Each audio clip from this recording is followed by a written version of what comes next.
Greetings. You are now listening to the Kearney Math Show. And on today's episode of the Kearney Math Show, we are going to be featuring how to find the slope of a line if you're just given 2 points. So up until this point, guys, what we've been doing is we've been giving you a line and having you to find the slope. So now what if I don't give you a line and I just give you 2 coordinates? Could you still find the slope? And the answer is yes, you can. So take just a minute and go ahead and read your learning goal. So our learning goal is by the end of today, you should be able to find the slope given any 2 points. And this is entry number, and this is actually entry number 5. Okay? So just to do a quick refresher at the top, and I'm sure that most of you could fill this in even without me going over it with you. Just to remind you that slope is the rate of change. Okay, we want to know how is that line changing at what constant rate? Remember, it's a straight line because it has a constant rate of change. Or what we talked about this week is that also slope is the ratio of the rise over the run. Okay? Another refresher is just being able to look directly at a graph and figure out what kind of slope it has. So what kind of line goes up from left to right? So when you're reading it left to right, it increases. That's right, that's a positive slope. Okay? Now what kind of line, if you're looking at it from left to right, it decreases, it goes down. That's right, a negative slope. Okay, and the line that is flat, it is horizontal with no rise. That would be a 0 slope. Okay? And a line that is just vertical, straight up and down is known, remember, up and down is undefined. Okay?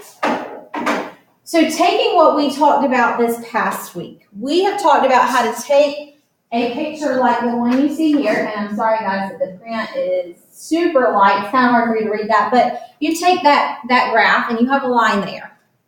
And really, I'm not loving this line because this line needs to have some arrows to show that it's continuing on. So what we've talked about so far is being able to take that line and being able to find the slope. So up until this point, what do you know? How do you know to find the slope? That's right. Many of you are probably saying, well, Ms. Kearney, you told us we're going to rise over the run. So if you look at that one, you would rise. If we do rise over the run, what you're actually doing there is when you're trying to find how much are you rising up, you're actually looking at the vertical change. Okay? You are looking for how much does it change vertically as you're counting that rise. Okay? And that one you're actually rising up, it appears, 2 spaces. Okay, so that's 2. And then we're figuring out how much are we running.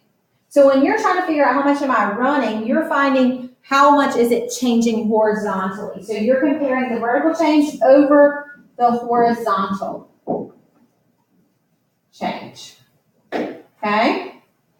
And for that one, we are running from -2 all the way over to 3, which would be 5. So my slope for that one is 2/5.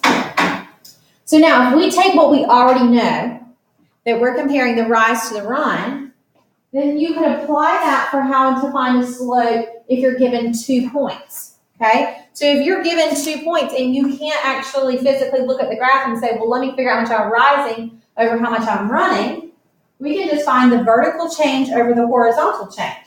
Well, you're going to probably say, but Ms. Kearney, I need to see a graph to figure out the vertical. Well, what coordinates do you know impact the vertical change?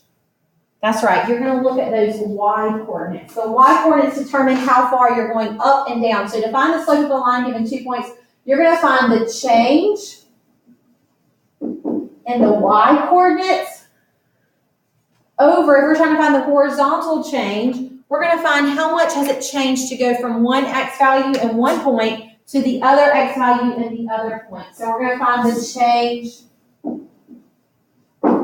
in the x values. Okay, so it says, for example, in the graph below, we've got 2 points there.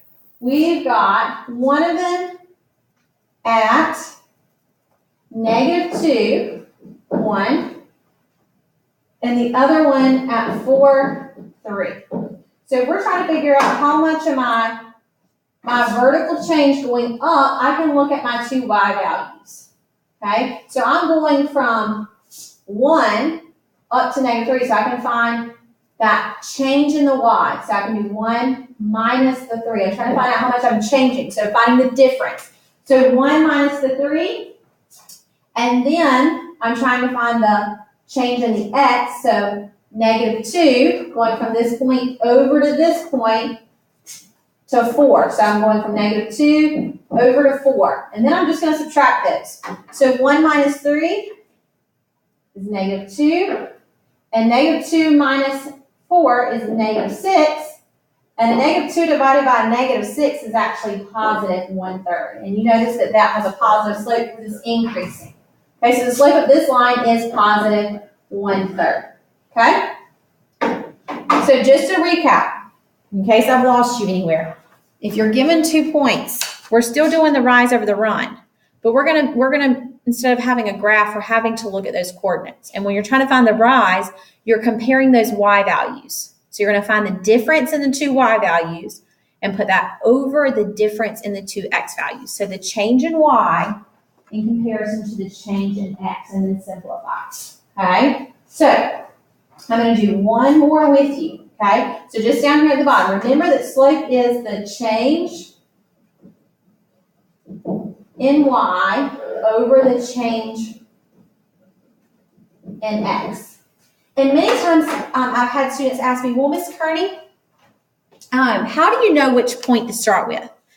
Honestly, it doesn't matter which point. Just like when you're doing your rise over your run, I've told you it doesn't matter which point you pick as long as you're consistent, okay? So for example, if I decided that I wanted to do if I decided I want to take 0.1 and subtract 0.2, I've got to do that for both the y and the x, okay?